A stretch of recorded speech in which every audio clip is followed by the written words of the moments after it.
आणि ती म्हणजे मिसिजचा विषय तो माझा विषय नाही. तुम्ही जे ऐकता तशा आम्ही ऐकता. मग तुमच्याकडे सध्या सर म्हजेकडे येऊ ना तिच्याकडे यायला जाल्यार म्हाका खबर ना.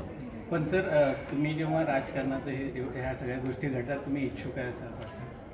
मी इच्छुक आहे म्हणले मला तिकीट ऑफर दिली नाही म्हणून मी कॉमेंट तिची इच्छुक मला माहीत नाही अजून. Very difficult to say because she is a major, she is an adult, she has her own thinking process. I don't even know whether the party has contacted her.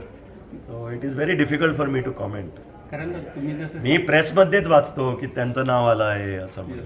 पण तुम्ही सर जसं सामाजिक कार्यात आहात त्यांचं सुद्धा गेल्या 2-4 वर्षात खूपच सामाजिक कार्यात आहेत त्यामुळे त्यांना सुद्धा संधी. जर सामाजिक कार्यात जवळजवळ आता 100 वर्ष चालू आहे फॅमिलीचं आणि आम्हाला दिसतं आमचं कर्तव्य आहे कारण इंडस्ट्रियल फॅमिली जाल्ल्यान एक फिलॅन्ट्रोफीन जास्तीत जास्त जाता तितले करचे गोंयकारांक हें आमचं धोरण पयलीं पासून आसा.